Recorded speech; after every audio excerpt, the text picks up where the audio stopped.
pidámosle obviamente, pidámosle al hermano Felipe que nos haga esta oración para iniciar nuestra clase de hoy. Amén. Bueno, amén, gloria a Dios. Soberano Dios, Padre Celestial, estamos delante una vez más, delante de tu Jesús, presencia, Señor. Oh Señor, toma el control de esta clase, Señor. Jesús, en el nombre de Jesús, Señor, danos sabiduría, Señor, e inteligencia, Señor en Jesucristo. el nombre de Tenemos Jesús. tu mente, Señor Jesús, tenemos la mente de Cristo. En tu nombre, Señor, toma el control de Gloria a esta clase, Dios, Señor. en el Dirígenos, nombre de Señor Dios. Jesucristo. En el nombre de Jesús. Amén y amén. Amén. Antes de iniciar, quisiera hacer unas preguntas retóricas o que nos hagamos preguntas retóricas, filosóficas. Eh, es que uno a veces como que tiene el deseo, pero no la proyección. Hay una diferencia entre deseo y proyección. Usted puede desear capacitarse, pero capacitarse ¿para qué? ¿Capacitarme para qué? ¿Qué voy a hacer con esa capacitación o la información que voy a adquirir en la capacitación? Simplemente me educo para tener un título, que me digan que soy egresado del Instituto de Defensores del Nombre en línea, donde estudié teología, diplomado en hermenéutica. No, yo creo que la visión debe ir más allá. Es de adquirir unos conocimientos para dar de alguna manera una mejor calidad de vida a la gente de nuestro entorno, a las personas que nos rodean, de obviamente el mismo contexto cristiano, sean nuestros hermanos cercanos, lejanos. Si en un momento nos toca ir a predicar a dicho lugar, esta información va a ser vital para dar luz o camino a las personas que no saben hacia dónde van. Entonces, esa debería ser la proyección de cada uno de los que estamos en la clase, es qué voy a hacer con este conocimiento, el por qué estoy aquí. Estoy perdiendo mi tiempo o estoy invirtiendo este tiempo en mi aprendizaje. Hay un pasaje de las escrituras que me encanta siempre, es que, mira, una de las cosas que hace el aprendizaje o el conocimiento es que te genera seguridad personal. Y esa seguridad personal poco a poco va produciendo autoestima o autoconcepto. Una de las cosas fundamentales del ser para vivir feliz es identificar en qué concepto está o cómo se siente consigo mismo. Entonces, cuando yo me siento bien conmigo mismo, yo mismo me automotivo y digo, tú puedes más, tú estás entre los mejores, por no decir que eres el mejor. Entonces, son palabras que no emiten egocentrismo, sino que es una automotivación en base a la misma seguridad adquirida por los conocimientos que hemos recibido en su momento, sea a través de capacitaciones, a lecturas autodidactas y así sucesivamente. Bien, hoy vamos a trabajar las figuras retóricas o figuras literarias que a veces no las conocemos ni las sabemos bien. La Biblia está llena de figuras retóricas. El desconocimiento de ella pues hace que perdamos la esencia de la revelación que existe en la palabra del Señor. Por eso el apóstol Pedro deja un consejo o deja más bien una advertencia, una declaración con respecto a las personas que no tienen buen conocimiento. Y empecemos leyendo algunos pasajes para que sirvan de escalera a subir hacia donde nosotros vamos o sirvan de mapa de ruta. Felipe Hincapié va a leer 2 Pedro 3:14. Nuestra hermana Erika va a leer entonces San Juan 5:39. Y el hermano Alejandro va a leer San Juan capítulo, no, Lucas más bien, Lucas capítulo 24, 44 y 45. Empecemos con Felipe.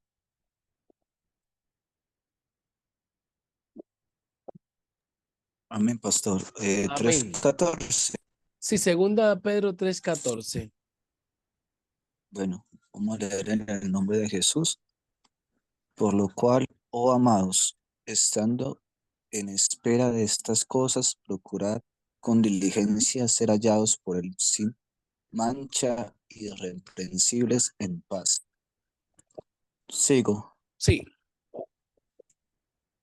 Y tened entendido que la paciencia de nuestro Señor es para salvación, como también nuestro amado hermano Pablo, según la sabiduría que le ha sido dada, os ha escrito siga. casi en, casi en todas sus epístolas, hablando en ellas de estas cosas, entre las cuales hay algunos difíciles de entender, las cuales los indoctos inconstantes tuercen, como también las otras escrituras, para su propia perdición. Amén. Así que, oh amados, sabiéndolo de antemano, guardaos, no sea que arrastrados por el error de los inicuos caigáis de vuestra firmeza. Amén, amén. Hermanos, cuando nosotros llegamos a la iglesia, gracias hermano Felipe por la lectura bíblica, nosotros llegamos como unos bebés que poco a poco vamos abriendo los ojos. Miren cómo nosotros llegamos, como dice la escritura, tenemos los ojos vendados. Si usted, mire, yo viví una época donde, y aún hay gente que lo vive, y no digo que no se debe amar al pastor, al líder, pero para mí la palabra del pastor era prácticamente como la palabra de Dios. Es decir, el pastor decía, lo necesito aquí a las 10 de la mañana y eso tenía que ser, si yo tenía que trabajar al otro día, pedía permiso. Uno no le preguntaba al pastor, ¿para qué me necesita? Hermano, es que yo trabajo, no. Yo quería cumplir. A las 10 ahí estaba. Hoy no, no se ve eso, o sea, no. Pero prácticamente era porque uno carecía también de algunos conocimientos y uno creía que si uno presentaba una excusa, pues era un gran pecado frente al líder de Dios. Es la figura representativa de Dios en la tierra. Aunque así lo es, casi que lo elevábamos a la categoría de un Dios. Y aún así, hoy personas también piensan de la misma manera. Bien, Pedro dice que Pablo ha escrito muchas cosas en sus cartas que los indoctos, una persona indocta es una persona que no tiene los conocimientos necesarios ni herramientas suficientes para observar la intención del autor de dicho libro o el mensaje que quiso transmitir el autor en su carta o epístola. Y si usted nota que hoy en día mucha gente hace una interpretación bíblica para su propio provecho, y ahí lo dice el texto sagrado. Entonces, cuando nosotros nos capacitamos como lo que estamos haciendo, pudiéramos que hacer apología y orientar al mismo tiempo y decir, no, esto no es así. Las reglas hermenéuticas dicen esto. Ah, bien, sigamos leyendo, hermano Alejandro. Amén. Lucas 24:44 y Sí, 45. Dice la palabra en el nombre de Jesús. Dice el verso 44. Y les dijo, estas son las palabras que os hablé estando aún con vosotros, que era necesario que se cumpliese todo lo que está escrito de mí en la ley de Moisés, en los profetas y en los salmos. Entonces les abrió el entendimiento para que comprendiesen las escrituras. Amén. Entonces, si usted nota, cuando usted se llena del Espíritu Santo, a medida que se llena del Espíritu Santo, Dios le abre el entendimiento para que comprenda las escrituras.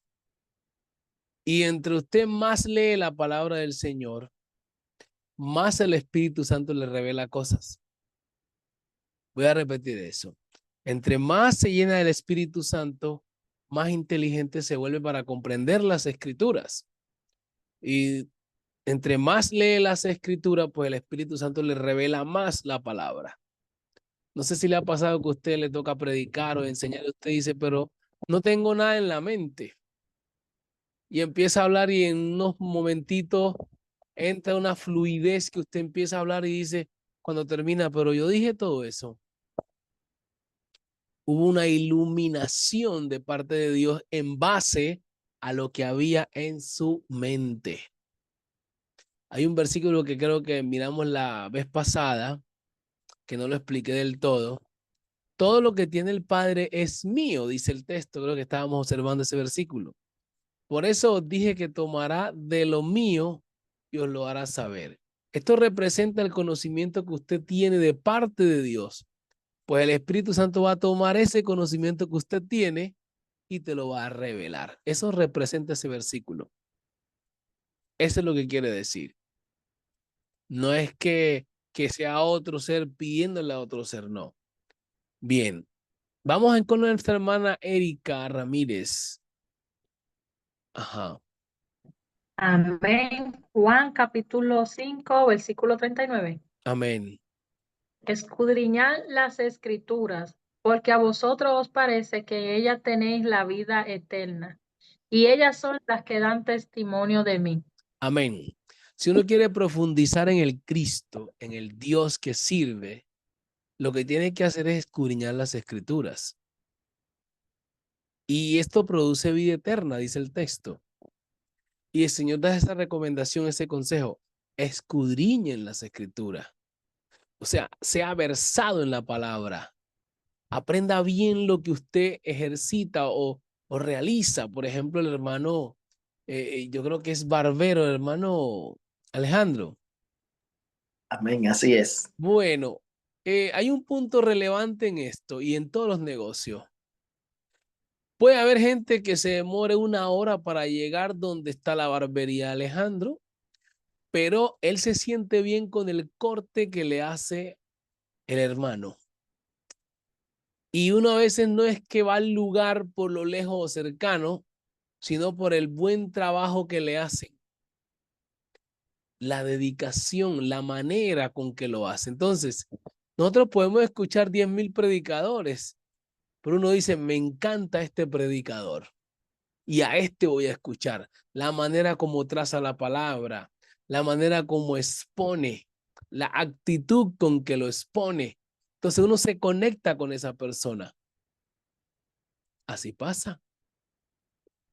La hermana Erika Ramírez, ¿cuál es su profesión? Amén. Yo hago inventario en una, Ajá. bueno, como si fuera una aduana o un warehouse aquí Ok, conocido. ok. Ese es un buen empleo, hermana. Al menos en Colombia es un empleo muy bueno. No sé allá. Sí, algo así. Porque en Colombia, pronto porque allá esas empresas de aduana tienen que ver con el control de las mercancías que llegan a cierto lugar. Creo que es así allá. Sí, llegan mercancía y yo trabajo con una maquinaria que se llama Cherry Picker, que te sube hasta los niveles para contar todo lo... Ah, bueno, entonces sí, es bueno, así mismo es. Entonces fíjese, permanecer en el puesto o ascender del puesto requiere preparación y conocimiento y añadido a eso habilidad. Preparación, conocimiento y añadimos habilidad. Porque quizás todos pueden hacer el mismo trabajo, pero no con la habilidad que lo hace Erika. ¿Se sigue la diferencia? Estamos todos en la misma planta de trabajo. Todos tenemos el conocimiento, pero hay uno que marca la diferencia, es la habilidad con que lo hace o la destreza con que lo hace. Asimismo en la predicación, la enseñanza de la palabra. Voy a hablar con una persona de la Biblia y una vez le digo, mira, es que usted necesita a Jesús.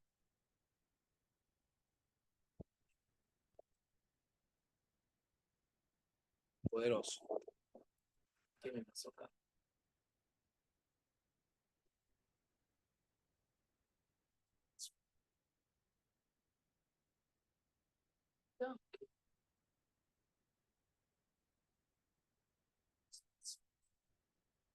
Ah, que se me fue la imagen, hola. Bien. Gloria al Señor. Es que está lloviendo acá, hermano. No sé si me fue la señal por un momento. Si fue así, hermano Alejandro. Ah, Sí, un poquito. sí, acá está lloviendo. Bien. Entonces, estamos hablando de eso. Como estamos hablando de hermenéutica, pues necesitamos ese conocimiento, habilidades, destrezas, etcétera. Vamos entonces hoy a conocer las figuras literarias. Y para ello voy a poner una imagen a ver si nosotros alcanzamos a ver aquí. Voy a compartir figuras literarias. Vamos a ver si es esta. Sí, la alcanzan a ver. Dice lo siguiente, figuras literarias. ¿Qué son las figuras literarias?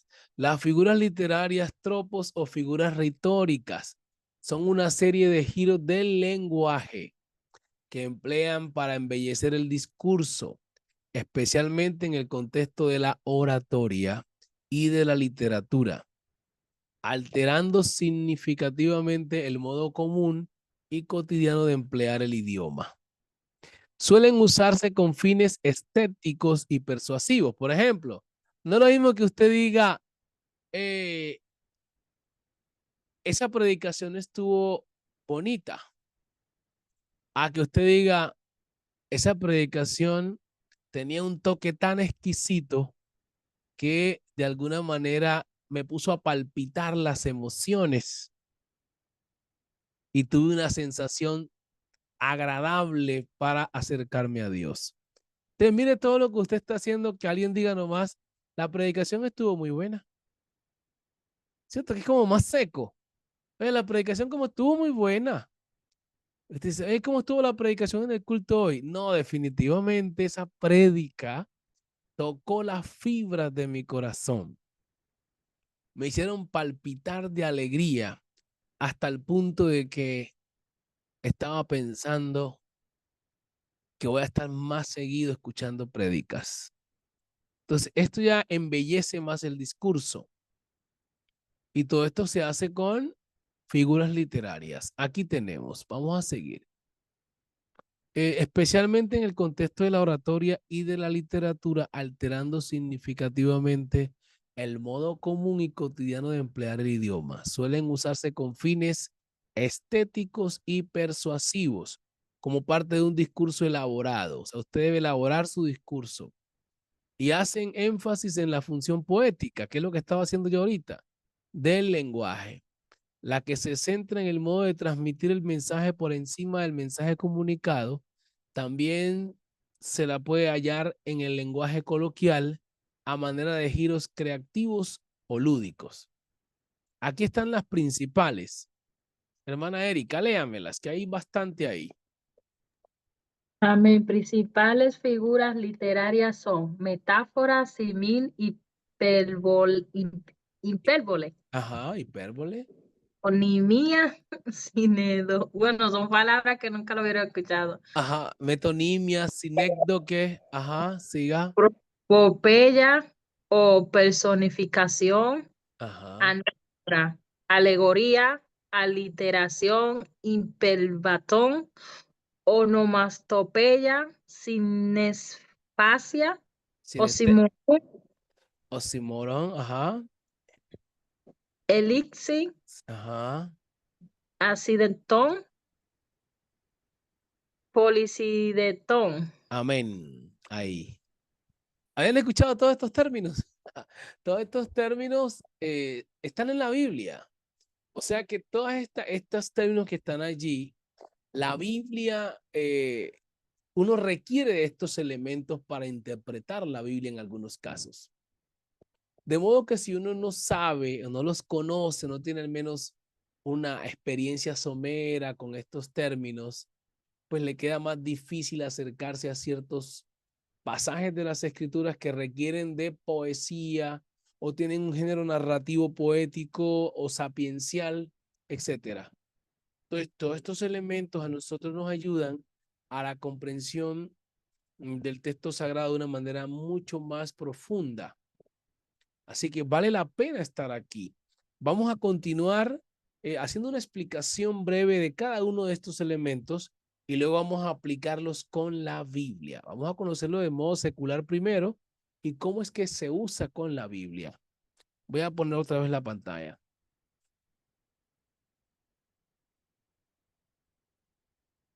Ajá. Vamos a ver. Aquí. Las figuras literarias más conocidas y frecuentemente empleadas son las siguientes. Metáfora. La metáfora es una figura literaria que consiste en la sustitución de un referente por otro, estableciendo así una relación de similitud en su sentido. Esta situación se produce de manera directa sin necesidad de esos particulares o comparativas. Voy a sintetizar porque aquí está muy técnico. La metáfora viene de la palabra del prefijo meta, que significa cambio. Y foro es como llevar. Entonces, cambio de un lugar para llevarlo a otro. En este caso, este recurso estilístico consiste en atribuir cualidades propias de los seres inanimados y aplicárselos a los animados o viceversa. Un ejemplo, aquí viene un ejemplo. Las nieves del tiempo en su cabeza. ¿Quién dijo que las nieves del tiempo tienen cabeza? No tienen, pero es una metáfora. Ya les dije que tomamos ¿qué?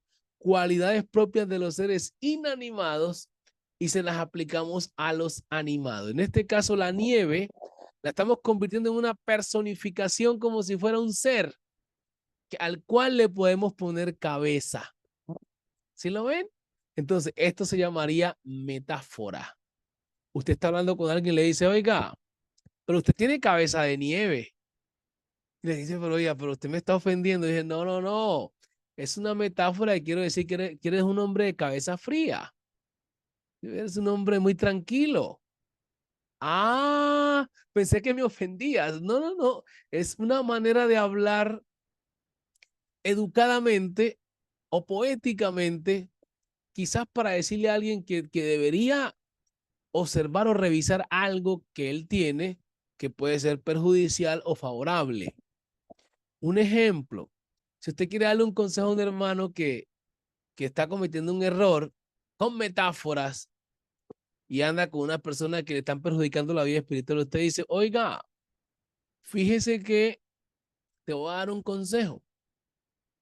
Decía mi abuelito que dime con quién anda y te diré quién eres. Y realmente más sabe el viejo por viejo que por diablo, o es viceversa. Más sabe el diablo por viejo que por diablo es la palabra. Entonces ahí ya le dio un consejo sin decirle directamente que se aleje de esa amistad que lo está perjudicando. ¿Lo está haciendo con qué? Con metáforas. Esa es la metáfora. Pastor, ¿y la tiene también la Biblia esas metáforas? Por supuesto que sí. Es atribuir cualidades propias de los seres inanimados a los animados. Por ejemplo, la piedra es un ser inanimado y se personifica diciendo Juan, si ustedes no hablan, el Señor puede levantar hijos a Abraham aún de estas piedras. Nosotros cambiamos el término y decimos que si nosotros no hablamos, las piedras hablan. El texto no dice así. El texto dice que el Señor puede levantar hijos a Abraham aún de estas piedras. Sí, y nosotros lo hemos cambiado, hasta predicamos de esa manera. Mano, la Biblia dice que si nosotros no hablamos, hasta las piedras van a hablar por nosotros. No es así. Que Dios puede levantar hijos a Abraham aún de las piedras. Y ahí, pues obviamente se toma el término metáfora en figura literaria. o figura retórica. Ahora si usted va entendiendo la Biblia, ¿por qué usaban esos términos? Seguimos. El símil o comparación. Esta figura literal establece una comparación entre un referente a otro, a diferencia de la metáfora. O sea que hay una diferencia, ¿no? Bien, aquí tomamos cualidades propias de los seres y las comparamos. O seres animados o inanimados. Por ejemplo, como el ave que se va de su nido, mire, como el ave que se va de su nido, así es el hijo ingrato que se va de casa. Lo mira, como el ave que se va de su nido, así es el hijo ingrato que se va de casa sin avisar. Fíjate, ¿te das cuenta? Entonces ahí está la comparación. El símil es una comparación de dos sujetos u objetos y utilizan la palabra como o parecido a. Estos son los oráculos de el símil o comparación. Tiene sus oráculos o formas distintivas. Es como, semejante a. Si ustedes quieren escribir eso ahí, ¿cómo funciona el símil?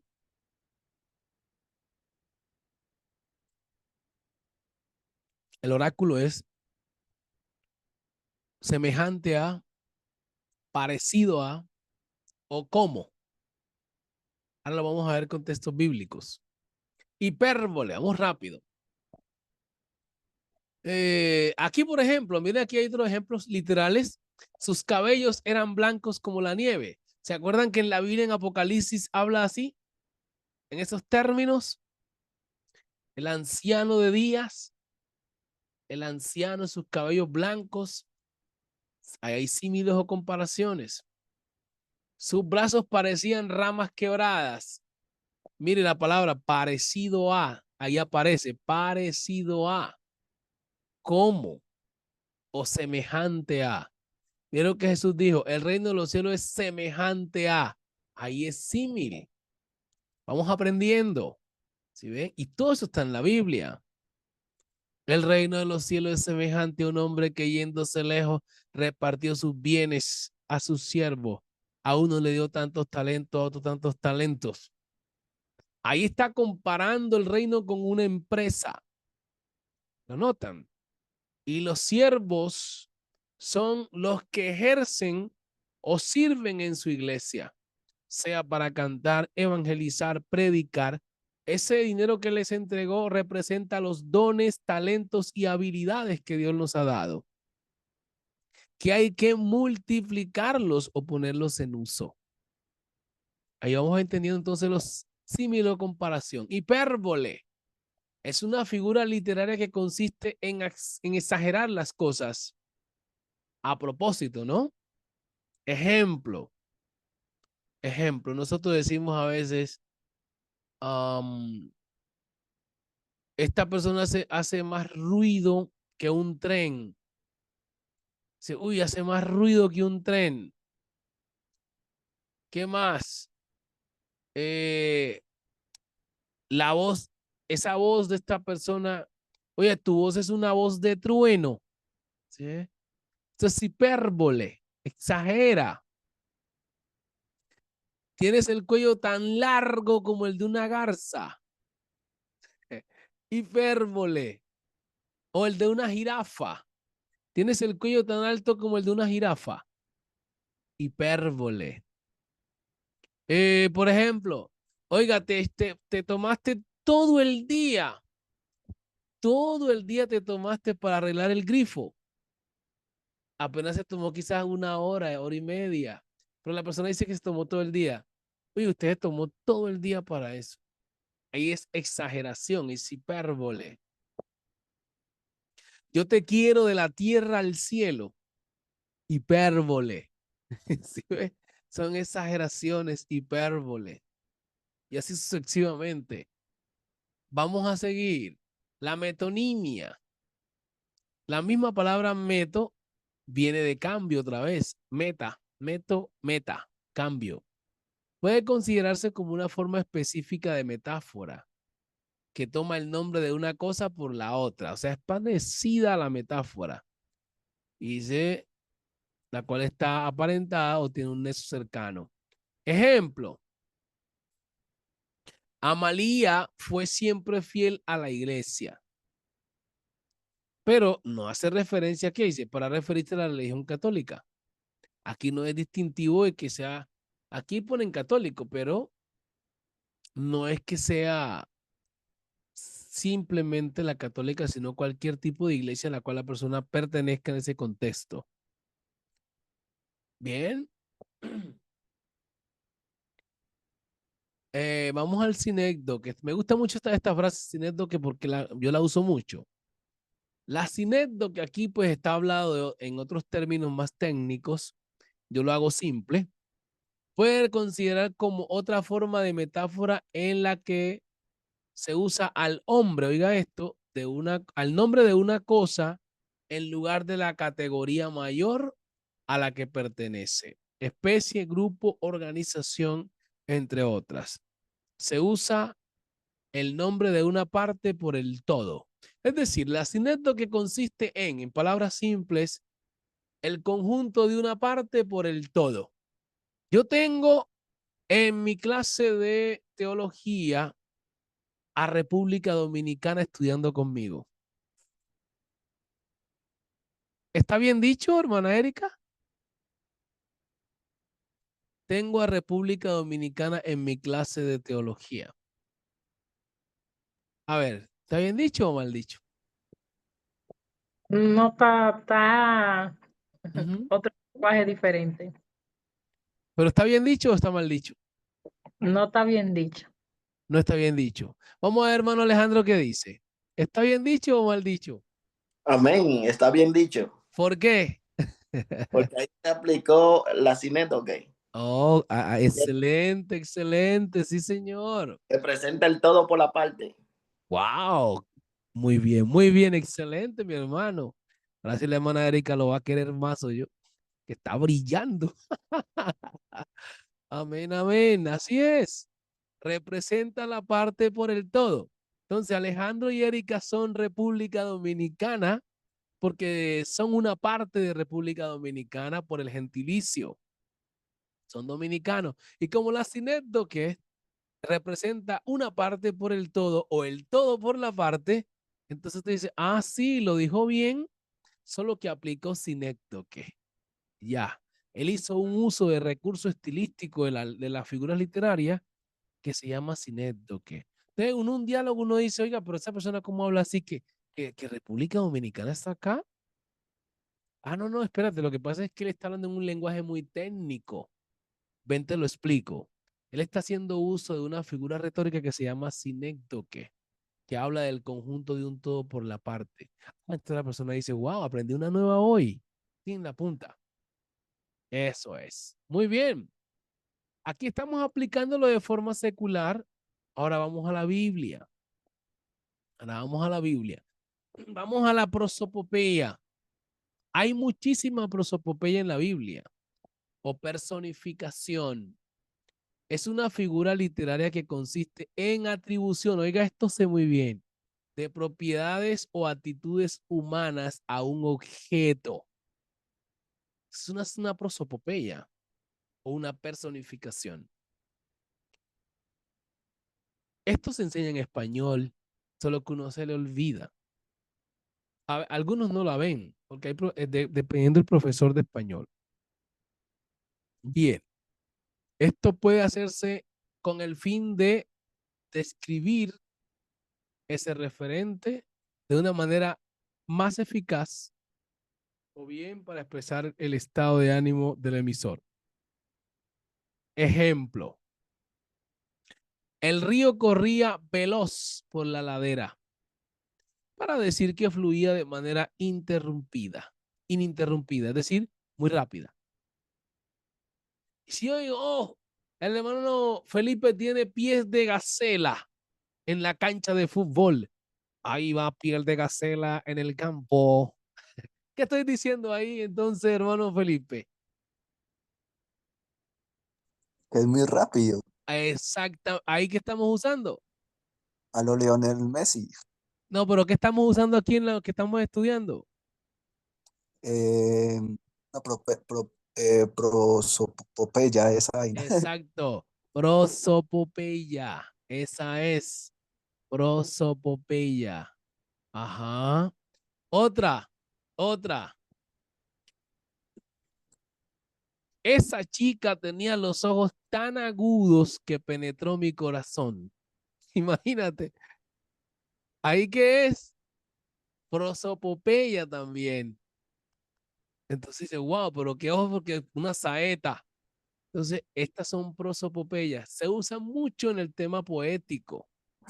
Estos son recursos estilísticos para no hablar como los demás. Mira que habla como con una manera distinta. Dije, wow, esta persona como habla. O sea, no es tan común. Ahí está. Bien, vamos ahora a la anáfora. Anáfora.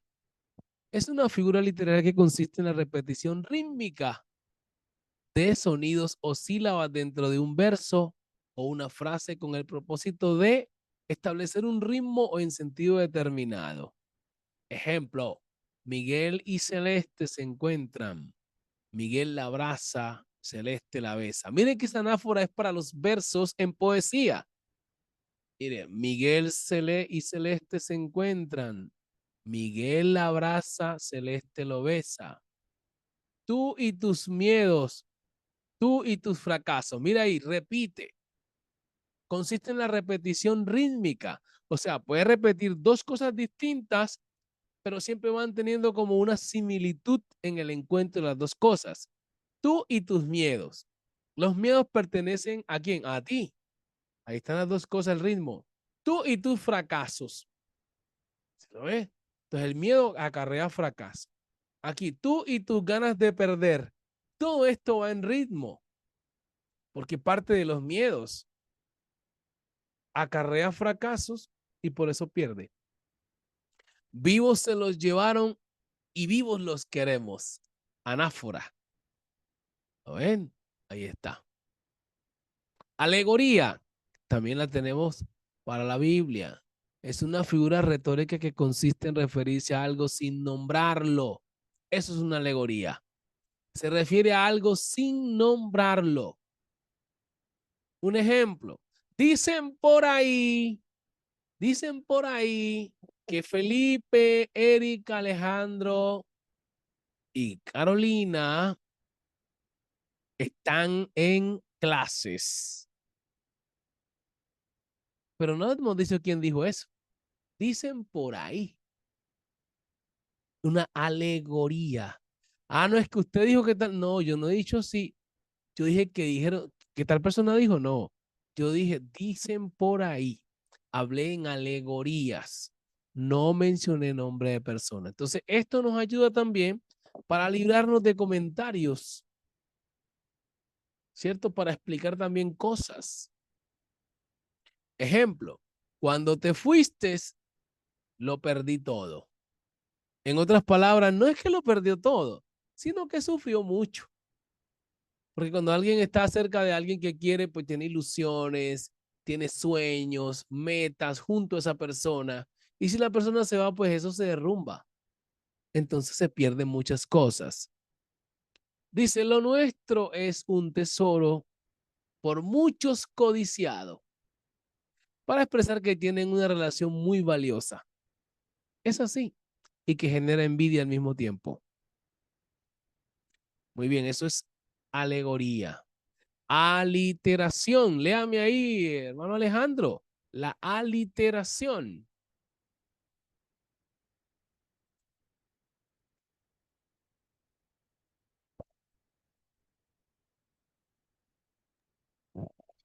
La literación es una figura literaria que consiste en la reiteración o repetición de una secuencia de sonidos dentro de una frase o un verso, con el propósito de destacar la sonoridad de los dichos o de llamar la atención sobre un segmento del texto. Ajá. Bien, gracias, hermana. Por ejemplo, ¿qué poco puede proveer un padre pobre? Se reitera el sonido ¿de qué? De la P. ¿Lo ven? ¿Qué poco puede proveer un padre? Mira tantas P que hay allí. Eso se llama aliteración. Cositas que uno las ve como tan simples, pero tienen su nombre en literatura. Entonces el conocimiento va generando seguridad. Todas esas letras se pueden. Entonces alguien que no sepa dice, pero mira, ese poco de P que pusiste ahí en el texto, cambiarla. No, no, no, no, no. Es que estoy usando aliteración. ¿Qué poco puede proveer un padre pobre? Ahí está. Vamos aquí. La vida alivió sus leves lamentos. Las que más resaltan son las letras L. Aliteración. Ahí está. Se reiteran los sonidos de la letra L. Ahí está. Vamos acá. Hiperbatón. Léalo, hermana, otra vez. Hiperbatón es una figura literaria que consiste en la alteración del orden tradicional de la oración para permitir una expresión más singular u original o adaptar el contenido a una métrica específica, en el caso de la poesía con rima. Amén. Ejemplo, en tu boca un dulce beso colgué. ¿Lo ves? Qué lindo. En tu boca un dulce beso colgué. Por ejemplo, yo me alegré con los que me decían a la casa del Señor iremos. ¿Sí ve que son versos poéticos? Los salmos tienen mucho de eso, de esas figuras retóricas que nosotros ignoramos y ahí hay hiperbatón. Yo me alegré con los que me decían a la casa del Señor iremos. Miren aquí la personificación o el hematopeia del Salmo 100, no sé si es el 120, que dice, así como Jerusalén tiene monte alrededor. ¿Se han leído ese salmo? O dice que también hay un verso que dice, como los montes de Sión que no se mueven. Por ejemplo, vamos a otra hematopeya. Salmo 24, versículo 3. Quien lo encuentre primero.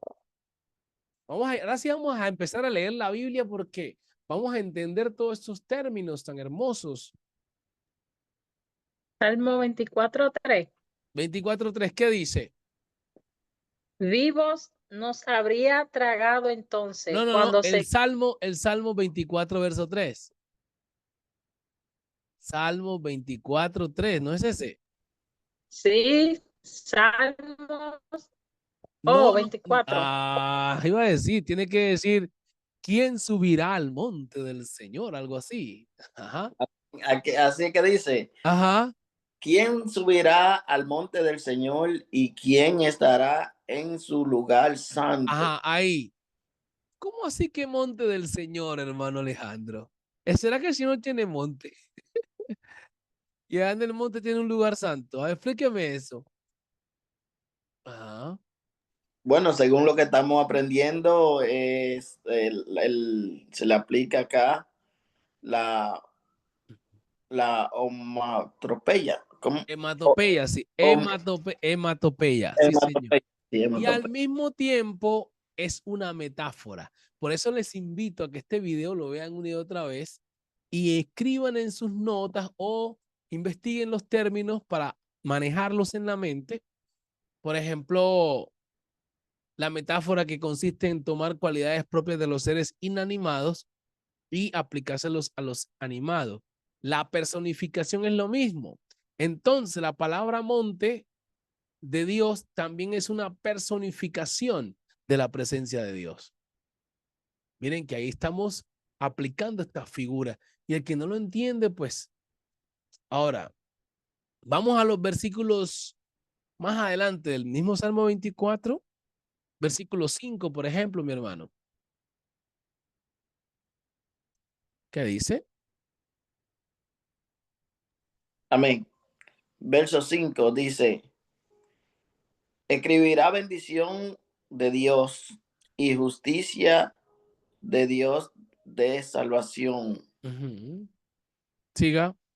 Tal es la generación de los que buscan, de los que buscan tu rostro, oh Dios de Jacob. Ujú. Siga. El verso 7 dice, alzad, oh puerta, vuestra cabeza, y alzaos vuestra puerta Vosotras. eterna. Vosotras. ¿No es vosotras? Sí, vosotras, sí, Ajá. y alzaos vosotras puertas eternas. Ay. Miren lo que está diciendo el texto. Primero dice, alzado puertas vuestras cabezas. O sea, como que las puertas tienen cabeza. Eso no es rarísimo. No va leyendo y dice, pero es tan raro. Las puertas tienen cabeza. Y ahora dice también que alcen las puertas, perdón, hacen las cabezas las puertas eternas. O sea, vuelven las puertas con cabeza. No entiendo esto. ¿Qué quiere decir el Señor con esto? Estos son metáforas. ¿Se ve? Son hematopeyas. Este es un recurso estilístico de figura literaria. Esto es una hematopeya que quiere decir, para que la mente humana pueda entender, que para nosotros entrar al trono del Señor, bueno, Él abre sus puertas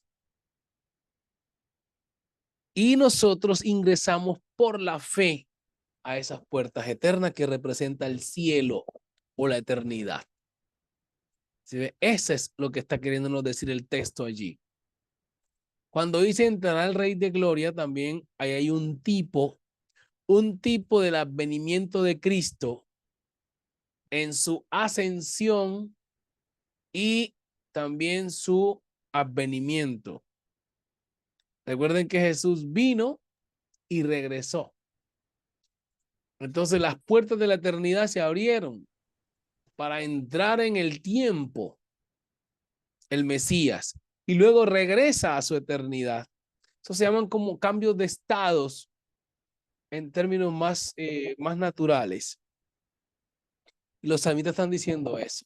¿Quién es este Rey de Gloria? El Jehová, el fuerte en batalla. Y así sucesivamente. Eso simplemente para ilustrar lo que son las hematopeyas, las metáforas. Bien. Vamos a continuar. Voy a compartir la pantalla nuevamente. Y aquí está. Sinestesia. Léalo, hermana Erika. Sinestesia es una figura literaria que atribuye una sensación táctil, olfativa, auditiva o de otro tipo a un objeto o una situación con la que normalmente no se corresponde. De este modo se produce un cruce sensorial de mayor potencia expresivo. Amén. Miren aquí, por ejemplo, aquí el ejemplo. Su nombre sabía a jazmines. Son como unos aromas agradables. ¿Sí ve? Uy, su nombre huele a jazmín. Es como una forma poética de decir a alguien que ese nombre es agradable. Eso es sinestesia. Tu piel tenía una piel de un color furioso. En otras palabras, como rústica. ¿Sí? Se mezcla a la vista con un sentimiento. Entonces, tenía la piel de un color furioso, o sea, era bastante penetrante, hostigante, rústico. Era un libro que olía a cadáveres. ¿Qué significaría esto? Que el libro podía ser demasiado malo O o, viejo. o de terror, ¿no? O muy viejo, como dice la hermana también. O muy viejo también se representa. Si olía a cadáveres, que estaba bien viejo. Así es. Ya vamos entendiendo la sinestesia. Y esto lo tiene en la palabra del Señor también. Oxímoron. términos que son como nuevos para algunos, otros para recordar. Ujú. Sí, hermana, léalo. Es una figura literaria que consiste en el uso conjunto de dos términos o descripciones cuyo significado se contradice. Oiga eso, se contradicen. Por ejemplo, así a través de la combinación de opuestos se produce una expresión más potente. Ejemplo aquí, la tarde lo recibió con su luminosa oscuridad. Mira, esta contradicción. Luz y oscuridad se contradicen. El hermoso monstruo, miren la palabra, el hermoso monstruo alzó la cabeza. ¿Cómo es que el monstruo está hermoso? ¿Se dan cuenta? Eso es un oxímoron, porque el monstruo no es hermoso. Pero aquí están diciendo, el hermoso monstruo alzó la cabeza. Miren los términos, porque antes él decía, ay, eso es como contradictorio. Es un oxímoron. Elipsis. Elipsis. Ajá. Ocurre cuando se omite algún término de la frase o la oración, Ujú, ya sea con fines de generar su suspenso o porque ha quedado claro de frases anteriores y resultaría redundante reiterarlo. ujú. Por ejemplo, muchas veces la gente se usa eso. Hasta los predicadores usan eso. Estoy sintiendo algo. Y la gente no sabe qué es. Estoy sintiendo algo. Ahí está quedando un vacío que la gente lo quiere escuchar. Se omite algún término de la frase o la oración a fin de generar ¿qué? Suspenso. ¿Se lo digo o no se lo digo, Alejandro? Se lo voy a decir. Se lo voy a... ya se la voy a soltar. Sí, voy a soltar esta palabra. La suelto. La suelto. Más adelante la suelto. Sí, todo el mundo está como la expectativa de esa palabra. Ese es precisamente hélicis. Hélicis. Ahí están. Vamos a seguir acidentón. El acidentón.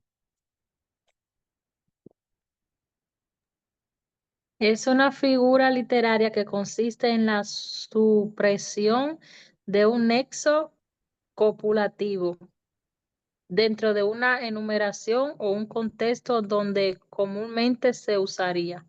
Ajá. Por ejemplo, usted puede mencionar varias cosas ahí. Como este ejemplo. Compró papas, lechugas, tomate.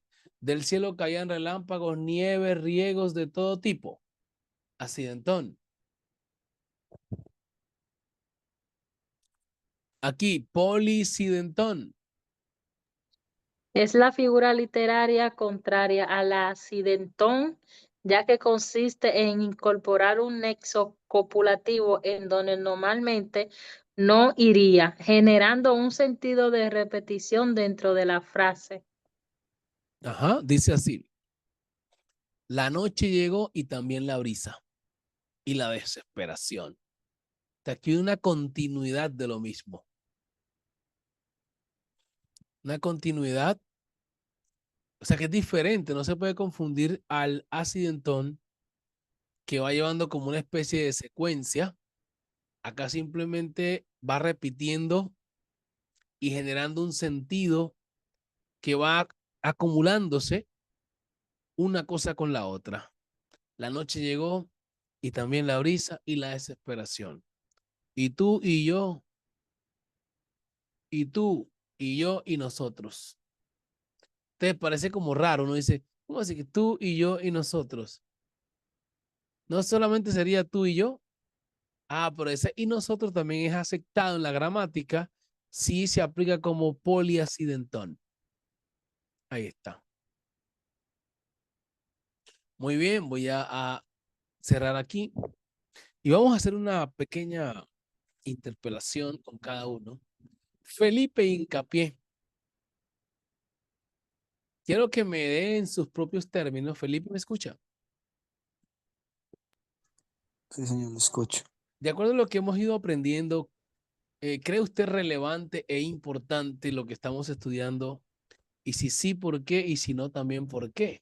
Deme su punto de vista.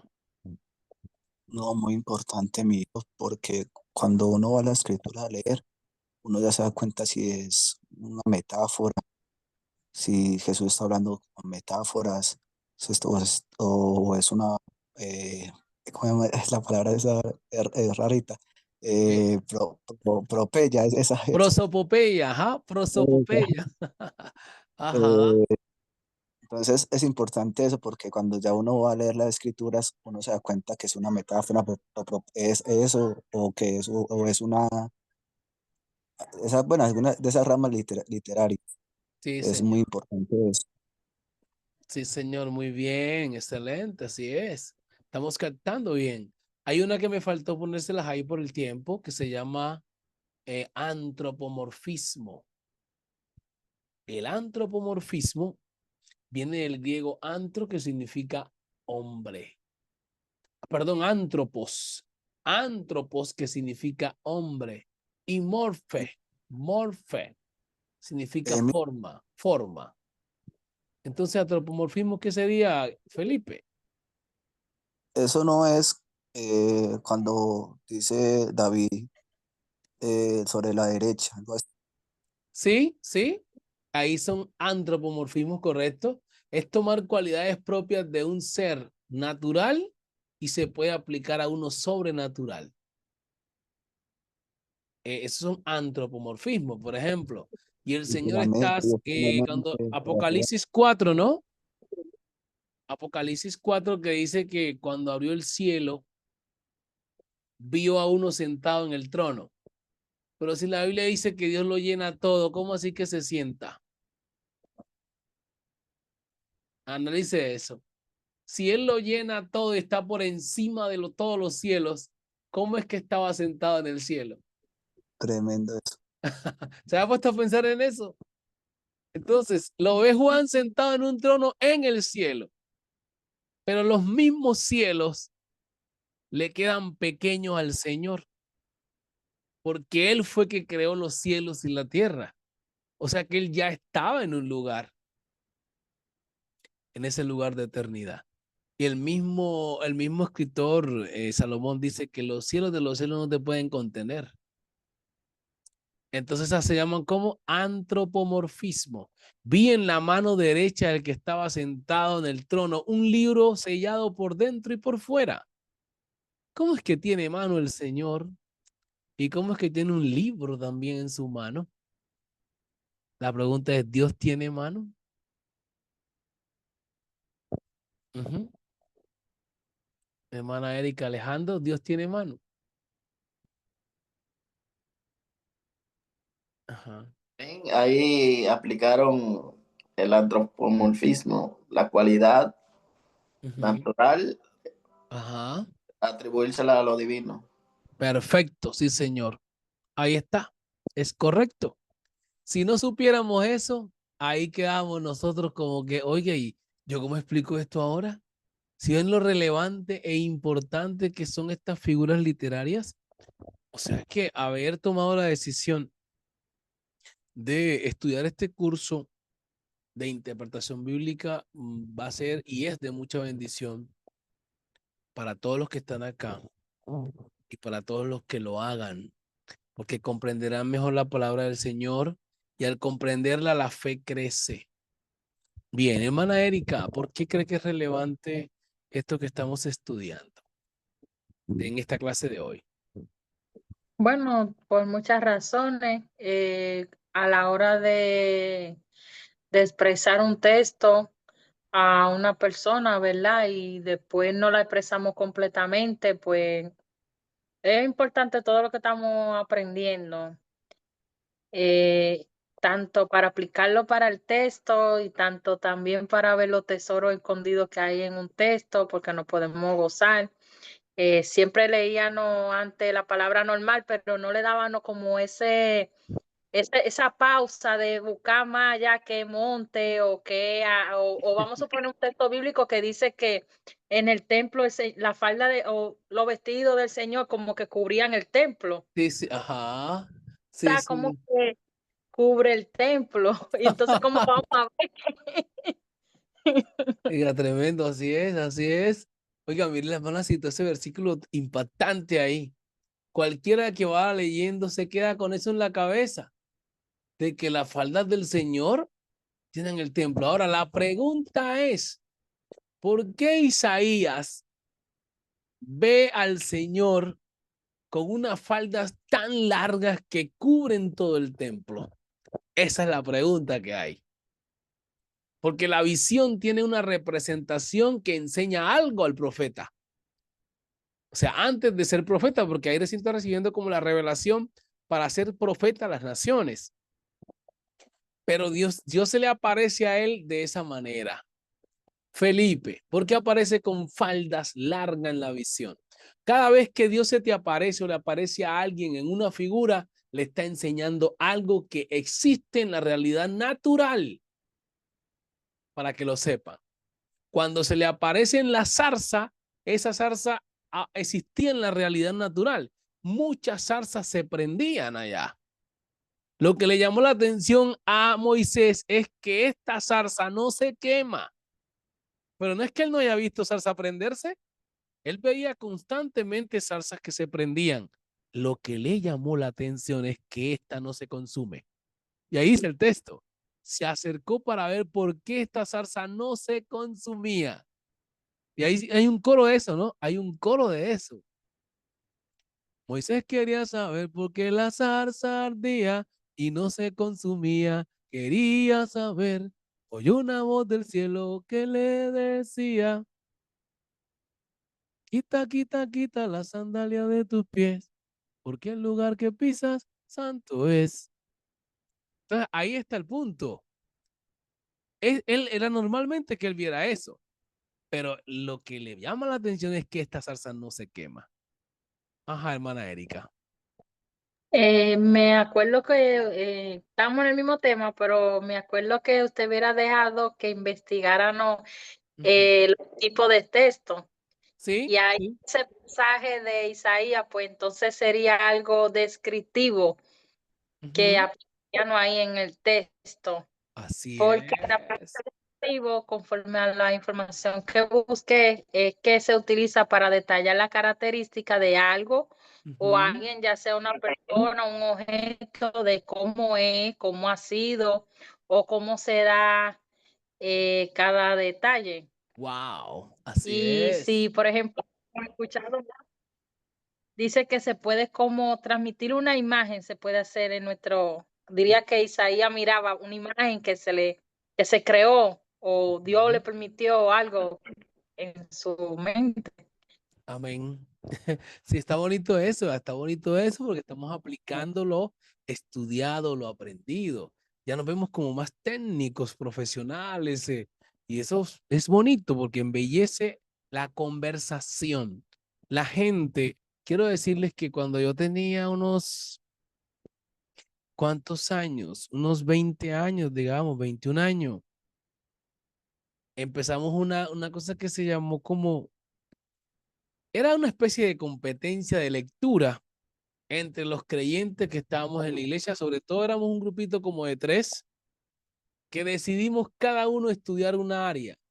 Teníamos un compañero que él se dedicó a la filosofía y se hacía eso para ir a debatir en la calle, a filosofar. Estábamos en la iglesia, estoy hablando de unos 20 más años atrás. Hay que escuche Felipe, porque esto ya no se hace en los jóvenes de la iglesia. Dijo, yo me voy a poner durísimo en la filosofía, voy a estudiar los filósofos, la política. Y otro compañero dijo, yo me voy a volver duro en teología. Me acuerdo que se llama Carlos, el que dijo de teología, Andrés Felipe, el de la filosofía. Y yo dije, yo me voy por el lado de las letras, el español. Voy a manejar todos los términos. Y desde esa época yo empecé a estudiar lenguaje, más de 20 años. Pero usted me ve que yo le hablo de un punto, de una cosa de la gramática, es porque llevo un poquito de rato estudiándolo. Y entonces Cuando nosotros nos poníamos a hablar, ahí sacábamos a relucir hasta el ditongo, el tritongo. Todo eso salía ahí en los diálogos bíblicos. Y la gente que pasaba, se los digo literalmente, estábamos en la calle y nos parábamos, nos poníamos a las 8 de la mañana en el debate, estábamos jóvenes, y la gente que iba pasando por la calle, el tema era tan interesante y tan pedagógico que se iba parando la gente a escucharnos. Y eso cuando queríamos ver, había más de 15 personas alrededor de nosotros, escuchando las temáticas. Y lo único problema es que se volvió como el tema de la filosofía.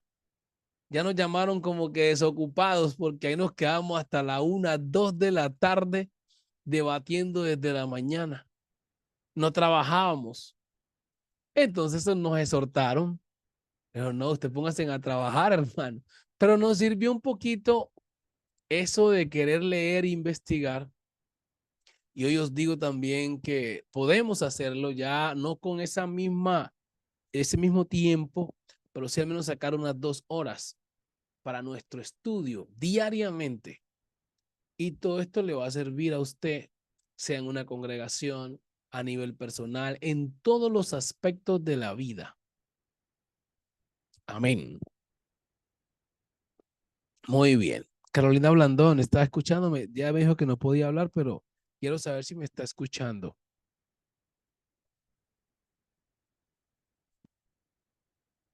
Carolina Blandón. Bueno, tengo unos puntitos que le vamos a ir mirando ahora con la Biblia, que van a ser importantes, pero quiero dejar una lección a nivel personal. Comunicarnos bien, hermano Alejandro, Erika, Carolina y Felipe, es muy importante saber comunicar las ideas. Para ello, como también dije que iba a hablar de oratoria, en nosotros acentuar bien las palabras, ¿no? Hay una cosa que nosotros tenemos que se llama culturismo y costumbrismo. 2 palabras que pueden anotar. Culturismo y costumbrismo. Por ejemplo, el culturismo de nosotros en Colombia no es muy bacano. No es bacanísimo. Uy, parce. Eso es un culturismo. El, Qué el, vaina, ¿Cómo, qué hermano? vaina, ¿Cómo, hermano? ¿Cómo? qué vaina. Qué vaina, hombre. Sí, sí. Eso, todas son palabritas que son culturismo. El costumbrismo es una manera de hablar que uno adquiere por costumbre, no es de cultura. Por ejemplo, usted dice, ¿para qué eso, hombre? ¿Para qué eso? La palabra es ¿para qué? Pero uno dice, ¿para qué es? Se entiende, pero ahí es un costumbrismo. Se acostumbró a decir, ¿para qué eso? O entre otras, otro costumbrismo es comernos una letra, ¿no? O cambiar letras. Se puede ser costumbrismo o culturismo. Por ejemplo, en Cali, Colombia, dicen vos a ver. Oye, vos a ver. Esa S se cambió por una J, ¿lo ven? Vos a ver. Esa palabra no está bien dicha, porque la palabra es saber. Tú sabes. Pero eso ahí ya es un costumbrismo que se convirtió también en culturismo. Entonces hay que irlo aprendiendo. En Israel también tenían sus formas, que esas palabras se llaman modismos, ¿no? Los modismos. En inglés, cuando yo estaba estudiando inglés, aparecían los modismos, las jergas también. Por ejemplo, hay una frase que uno dice, I want to go, y otros dicen, I wanna go. El I wanna go, ese es un modismo. Porque ese I wanna go, aunque está metido ya en la cultura anglosajona, la palabra correcta es I want to go. Esa es la palabra correcta. Hermano Alejandro. Ajá. Amén. Bueno, por lo menos, como te dice, Ujú. nosotros vivíamos en Connecticut, que queda al norte, al lado de Nueva York. Sí, señor. Para allá, ahí son más americanos de piel clara, Ujú. los rubitos. Y para acá, en Savannah, Georgia, son más oscuros. Ahí, Ajá. yo vengo de escuchar un inglés correcto y más pausado. Ujú. Y cuando me mudé para acá, casi yo no lo entendía aquí con lo que yo trabajo, porque son de piel oscura. Y Ajá. así como te dice que hablan, I wanna go. Mm. Ujú. Y cortan las palabras, ¿no? Sí, sí. Entonces me tocó trabajar con ellos y siempre ponerle mucha atención cuando me están hablando, porque hablan rápido y cortan la palabra. Sí, sí, sí, sí, sí, señor. Entonces ahí estamos entendiendo, ¿no? Lo que es el lenguaje, dependiendo del contexto, aunque sea el mismo idioma, depende el contexto y la cultura de ese entorno. La cultura de ese entorno. Ajá. Me levantó la mano, ¿quién? La hermana Erika, ajá. Eso se le llama broken English. Ah, bueno, traduzcámoslo al español. Inglés roto. Ajá, ajá, sí lo entendí exactamente, pero quería saber si en realidad, porque también a veces tienen esos modismos con unas frases que literalmente no traducen a nada. Ajá. Por ejemplo, hay una frase que dicen como que voy a patear la cama, ¿cierto? Pero es que me voy a acostar. Me voy a acostar. Y dice, pero qué tan raro. Hay una palabra que dicen como que hold on, hold on, hold on, hold on, hold on. Es como espera, espera. ¿Cierto? Pero literalmente eso traduce otra cosa. Es como sosténlo sobre. Literalmente creo que es sosténlo sobre, ¿cierto? Ay, miren la diferencia. Entonces, uno tiene que como, ahí es culturizarse lo que hizo el hermano Alejandro. Culturizarse con el entorno. Entonces aquí viene el punto que la Biblia tiene lo mismo. La revelación es en base a algo natural para enseñarle algo al hombre de Dios o a la mujer de Dios. Resulta que en esos tiempos, cuando un rey iba a conquistar un imperio, los generales cortaban algo del manto del rey y se lo traían al rey ganador y se lo cosían en la túnica del rey ganador. Y eso representaba una victoria. Y si conquistaba otro reino, pues ahí tenía otro pedazo de túnica y se iba extendiendo. Entonces imagínate ahora por qué la túnica del que ve Isaías está tan grande que cubre todo el templo. Porque es el gran conquistador, el gran vencedor. Es el rey de reyes y señor de señores. Ha ganado todas las batallas. Y tiene en su túnica, obviamente, todas las victorias. Y eso lo representa en un tipo que es Apocalipsis 19, que dice que él venía venciendo, venía para la guerra en Apocalipsis 19 y era para pisar el lagar y no escaparía nadie de su mano. Entonces ahí es la representación de la que está diciendo la Isaías. Yo soy el rey que está por encima de todos. Voy a ponerles otra imagen acá para empezar a aplicar con la Biblia.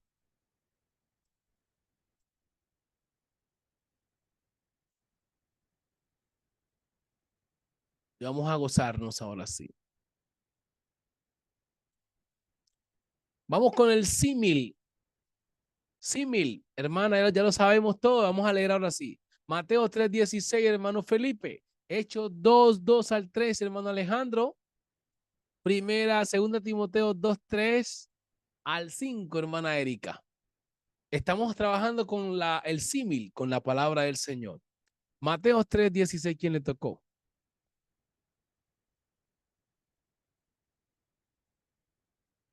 Mateo 3:16. Me tocó a mí, pero Ajá. estoy ocupado. Ya. Ujú.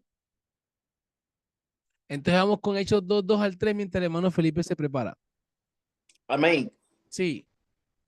Dice, y de repente vino del cielo un estruendo como un viento recio Oiga la palabra, el cómo, símil, parecido. Ajá, siga. que soplaba, el cual llenó toda la casa donde estaban sentados, y se le repartieron lenguas repartidas como de fuego. Ahí, ahí. No es que eran de fuego. Ahí está el símil o comparación. Como de fuego. Es decir, había una ímpetu. Yo no sé cuántos han vivido esa experiencia, pero cuando yo recibí el Espíritu Santo, había momentos que hablaba en lengua, incluso predicando, con una fuerza tal, me llegó a pasar que predicando cuando hablaba en lenguas, con tanto poder las lenguas que se derramaba el Espíritu Santo. Con unas lenguas fuertes. Y entonces el estruendo que hubo entre ese poco de gente que había allí, que recibieron el Espíritu Santo, parecían como un fuego abrasador. No es que era un fuego, como un fuego. Eso es símil o comparación. Gracias, hermano Alejandro. Vamos con Felipe ahora. Listo, mi hijo. Mateo 3:16. 3:16. Ujú. Y Jesús, después que fue bautizado, subió luego del agua. He aquí los cielos le fueron abiertos, y Sí. vio el Espíritu de Dios que descendía como paloma y venía sobre él. Amén. No es, la gente dice que una paloma, no era una paloma. Vieron una señal como. Oiga esto, Juan fue que la vio, Juan, nadie más.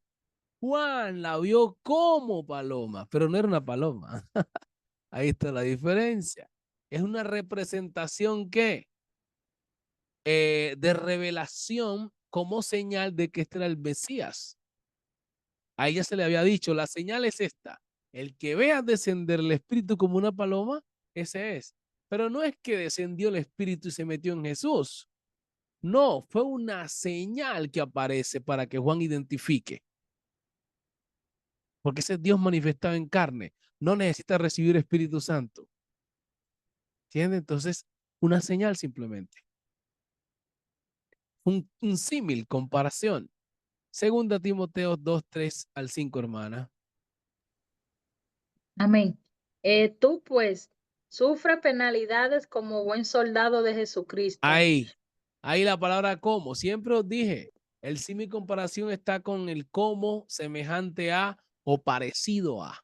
Esos son los oráculos para distinguir que hay símil. Entonces dice, tú como buen soldado, o sea, es un soldado pero de Cristo, sufre penalidades. Muy bien, vamos a la metáfora.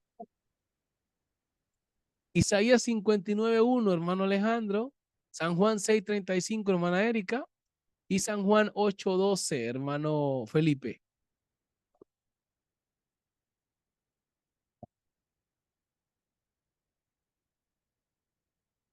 Vamos a Isaías 59:1. Vamos a la metáfora. Consiste en aplicar cualidades propias de los seres inanimados a los animados o viceversa. Eso sería una metáfora. Ajá. Amén. Isaías 59:1. Sí. He aquí que nos ha cortado la mano del Que no, Señor. que no se ha cortado, no se es. Sí, he aquí que no se ha acortado la mano del Señor para salvar, ni se ha agravado su oído para oír. Amén. ¿Se da cuenta? El brazo del Señor. El Señor no tiene brazo.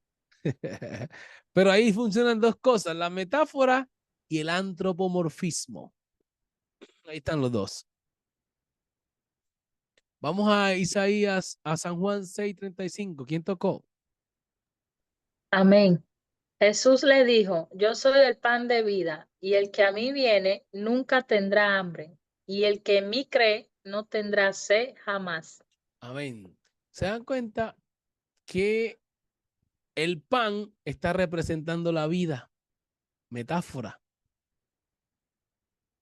Metáfora. Vamos ahora a San Juan 8:12. Felipe.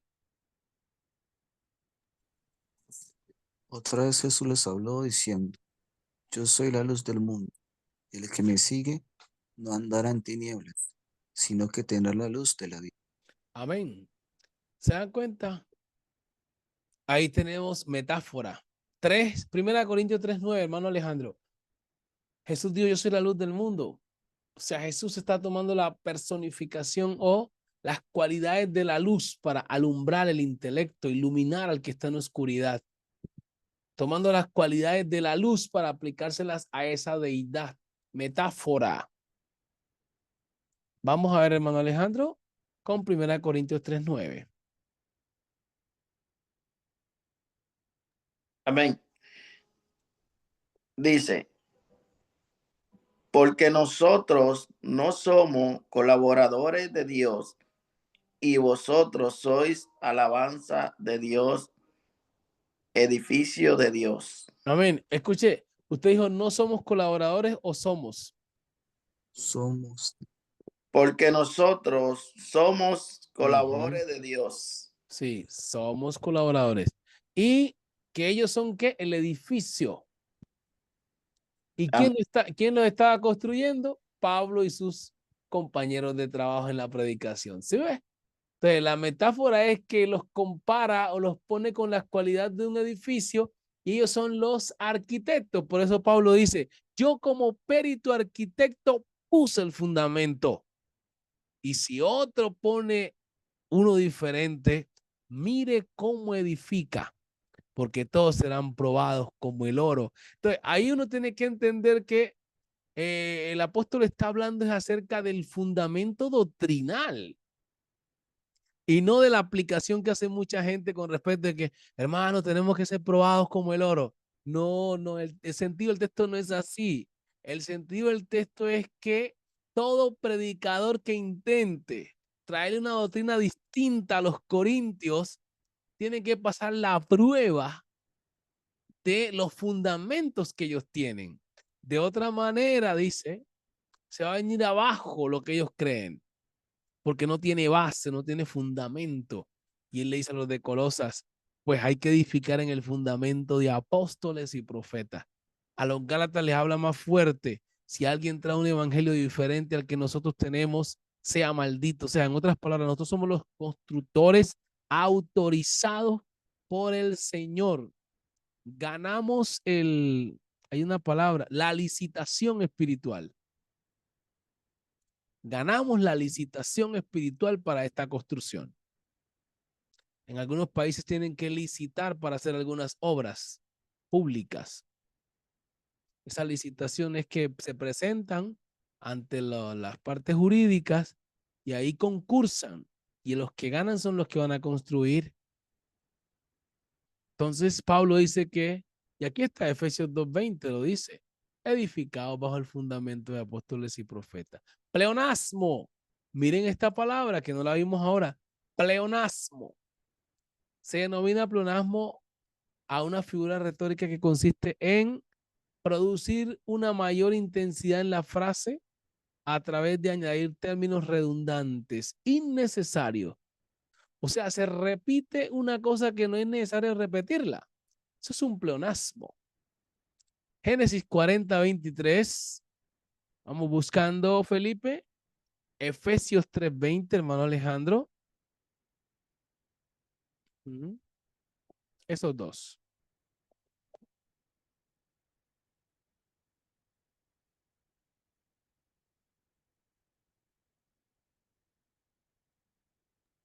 Amén. Efesios 3:20 dice, y aquel que y aquel que es poderoso para hacer todas las cosas Ujú. mucho más abundante de lo que pedimos, os entendemos según el poder que actúa en nosotros. Amén. Un pleonasmo. Dice que le añadimos intensidad a la frase. ¿Para qué? Para que tome más fuerza. Isaías 40:23. ¿Quién le tocó?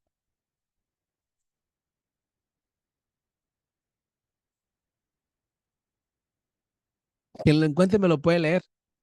Hermano Felipe. ¿No era Génesis 40:23 o Isaías? Sí. Me equivoqué. Perdón, es Es que Génesis. Es Ah, Génesis. Ajá, Génesis. eh, el jefe de los coperos no se acordó de José, sino que lo olvidó. ¿Sino que qué?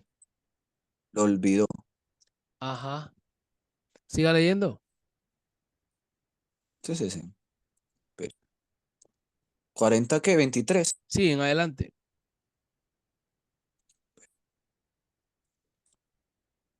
Aconteció que pasados 2 años tuvo Faraón un sueño. Le parecía que estaba junto al río. Sigo. Ah, no, ese es el 24. Ese es el 40. No, eso es El 40:23 estaba leyendo usted ahorita. Génesis 40:23, sí. Sí, ajá. Y ahí leyó el 24. No, solamente llega hasta el 23 aquí. Ah, ya, déjalo. Entonces déjalo ahí. Sí, sí, sí. Entonces, estos son los pleonasmos cuando se repite algo innecesariamente. Bien. La hipérbole es una exageración. Se la expliqué ahorita. Vamos a poner los ejemplos. San Juan 21:25, Alejandro. Mateo 7:3, hermana Erika.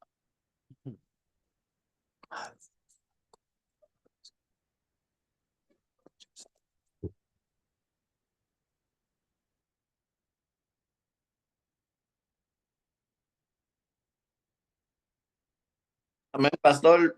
San Juan 21. Sí, 25.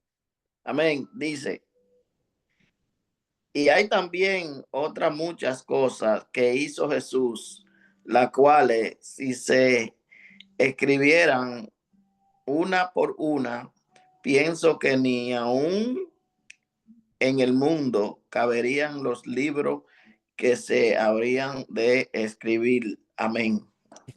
La gente sabe qué dice, que Jesús hizo tantas cosas que no caberían en todos los libros del mundo. No es así. Es una hipérbole, porque Jesús estuvo nomás 3 años en la tierra y los apóstoles hicieron más milagros que Jesús. ¿Sabían eso? Los apóstoles hicieron más milagros. Entonces lo que eso ahí es una hipérbole para exagerar la grandeza del Señor, resaltarla. Sí cabrían en los libros, claro que sí, pero aquí la persona quiere exaltar la grandeza del Señor y aplica una hipérbole. Ahora vamos a leer Mateo 7:3. Mateo 7, versículo 3 dice, ¿y por qué miras la paja que está en el ojo de tu hermano y no echas de ver la viga que está en tu propio ojo? Amén. Ahí está exagerando. O sea, tú que vienes a mirar lo que hay dentro del ojo del hermano, tienes una tremenda viga en el ojo que no te deja ni ver. ¿Y cómo es que le vas a sacar a tu hermano a la basura si tú no puedes ni ver de la tremenda viga que tienes ahí? Eso traduce que una persona, en vez de criticar a otro que ha hecho algún error, una falla, que mire que él también tiene una falla grandísima que nadie conoce. Eso significa. Bien, vamos a poner la última, la sinécdoque que hemos hablado. Gálatas 6:3. Isaías 2:4, hermano Alejandro. Gálatas 6:3. Isaías 2:4, la hermana Erika.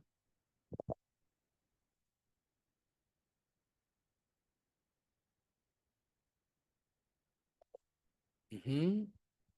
Amén. Gálatas 6:3. Sí, perdón, estoy mal. Génesis 6:3. Génesis 6:3.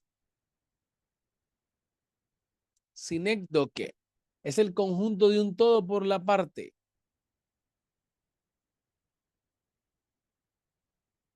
¿Qué dice Génesis 6:3? Amén. Dice, y dijo el Señor, no contenderá mi espíritu con el hombre para siempre, porque ciertamente él es carne, mas serán sus días 120 años. Así es. ¿A dónde está ahí a dónde está la sinécdoque? Repita el versículo. Y dijo el Señor, no contenderá mi espíritu con el hombre Siga. para siempre, porque ciertamente él es carne, mas serán sus días 120 años. Ajá. Ahí, ¿dónde está la sinécdoque? Porque ciertamente él es carne. Bueno, eso es una parte. Está refiriéndose a la persona, digamos, habla de una persona, pero se refería a toda la nación que vendría. Dice, no contenderá mi espíritu con el hombre. O sea, un hombre era una parte de toda la raza humana. Y en ese sentido, pues ese hombre representaba toda la raza humana futura. Entonces solamente durarían hasta 120 años máximo. Entonces, un hombre en sinécdoque, en este versículo, estaba representando toda la raza humana que iba a vivir solamente hasta los 120 años. Ahí está, sinécdoque. Isaías 2:4, ¿quién le tocó?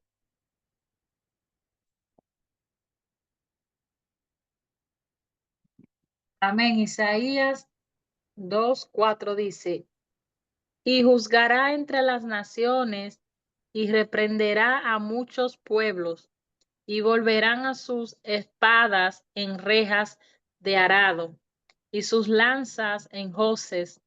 No alzará espada nación contra nación, ni se adiestrará más para la guerra. ¿Dónde está la sinécdoque ahí, hermana?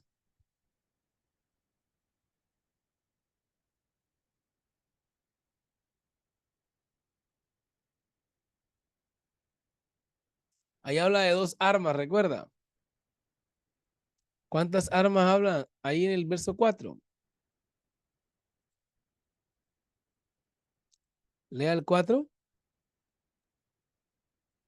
Y juzgará entre las naciones y reprenderá a muchos pueblos, y volverán sus espadas en rejas de arado y sus lanzas en hoces. No alzará espada nación contra nación, ni se adiestrará más para la guerra. 2 espadas. 2 espadas, las 2 espadas. Las 2 espadas representan todas las armas. Las 2 espadas representaban todas las armas de guerra. Ahí, ahí la sinécdoque.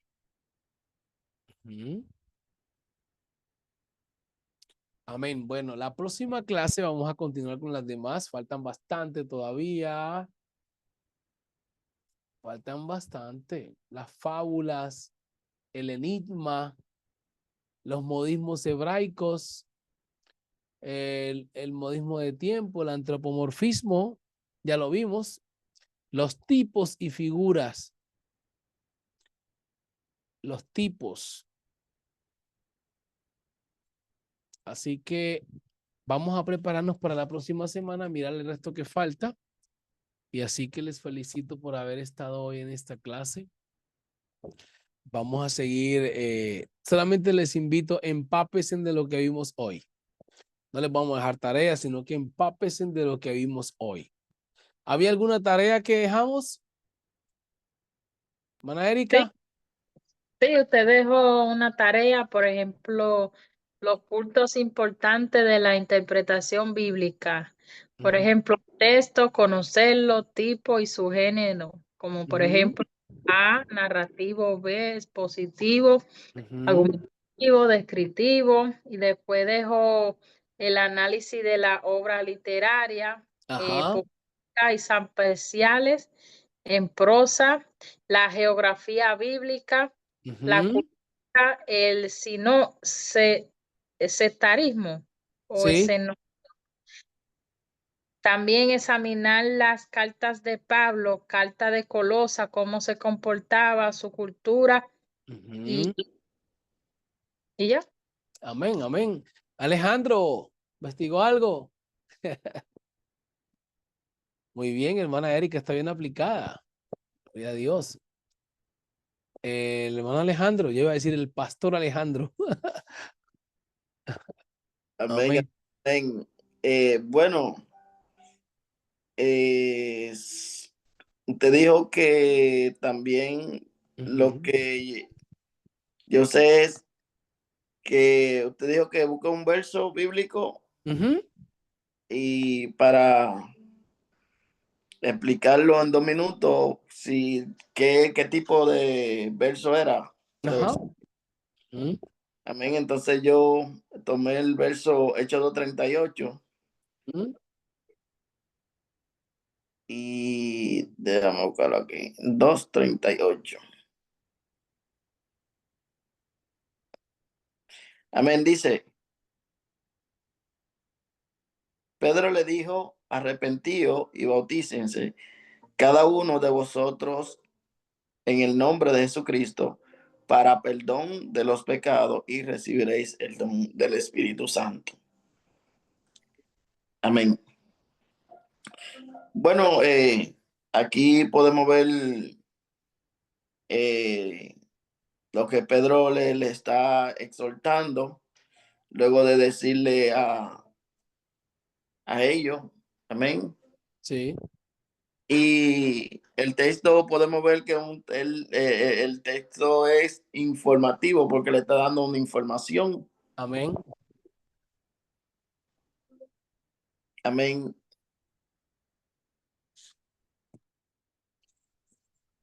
Pastor Maximiliano. Gracias, hermano. Amén. Sí, señor. Entonces, estamos observando pues que ya están manejando el texto Yo descriptivo. Hermano puedo decir, Felipe, ¿sí? yo también investigué sobre algo también en Ajá, Romanos, sí. investigué sobre, como sigo que investigué pues ahí, y en Ujú. ese texto en Romanos 3:20 Ajá, hasta el 22, creo, él usa y Pablo usa eh, la, los varios géneros literarios, ajá. el argumentativo, cuando él da la justificación por la fe, explicando Ujú. que la ley no puede justificar a nadie. Y el Ajá. expositivo, Pablo expone la doctrina de la justificación por la fe, explicando que la justicia de Dios se revela aparte de la ley. Y el Amén. instructivo, Pablo instruye a los lectores sobre cómo entender la justificación por la fe, explicando que todos han pecado y que la fe es el medio por el cual se recibe la justicia de Dios. Y descriptivo, Pablo describe la naturaleza de la justicia de Dios, explicando que es una justicia que se revela aparte de la ley y que es accesible a todos a través de la fe. Interesante. Interesante, sí, señor. Ya están manejando bien ya la hermenéutica. Los felicito. Hermana Erika. Amén. Pues déjenme dar mi ejemplo también. Sí, amén, amén. Yo tomé Ajá. Génesis capítulo 3, versículo 6, donde dice, vio pues la mujer que el árbol era bueno para comer y que era agradable a los ojos y árbol codiciable para alcanzar la sabiduría, y tomó de su fruto y comió y dio también a su marido, el cual comió así como ella. Pues ahí le aplicaría el descriptivo, ya que le hubiera investigado, Ujú. que es es aquel que se utiliza para detallar la característica de algo, o Ujú. ya sea una persona, un objeto, o cómo es, cómo ha sido, o cómo será. describiendo y creando una imagen mental en el lector a través del lenguaje. Por ejemplo, las personas piensan que es una manzana. Ah, sí, Fruta porque le dieron en este lenguaje que dice que comió, pero no se sabe cómo comió, cómo fue o qué cosa que tomó, no wow. especifica. Es como, por ejemplo, como escuché a alguien hablar que dice que nosotros podemos ver por los oídos y uno dice, ¿cómo por los oídos? Sí, porque yo te puedo decir, en tu mesa hay una manzana roja y ya tú la visualizaste. O sea Ujú. que escribiste por aquí, pero ya la visualizaste automático, Amén. hiciste una descripción, un descriptivo, y ahí Amén. pues la gente se equivoca, piensa que es una manzana, pero ahí no fue una manzana que hablaba. Amén. Amén. Fantástico, fantástico todo lo que estoy escuchando, hermano. O sea que ya ustedes están leyendo no por leer, sino que están como aterrizando el avión y diciendo, espérese, esto tiene que despegar lento. Vamos a revisar bien lo que hay aquí en este texto. Y es lo que ustedes están haciendo. Les felicito, mis hermanos. Vamos a seguir por esa misma ruta. La próxima semana continuamos con las figuras literarias. Así que Dios les bendiga. Profundicen más en lo que hemos visto hoy para que vengan obviamente con esa lucidez para ver los otros puntos. Muchas bendiciones en el nombre de Jesús. Una vez terminemos con las figuras literarias, vamos a pasar a los evangelios y las cartas para ir terminando nuestro curso. Bendiciones y feliz noche, mis hermanos. Dios le bendiga, amén.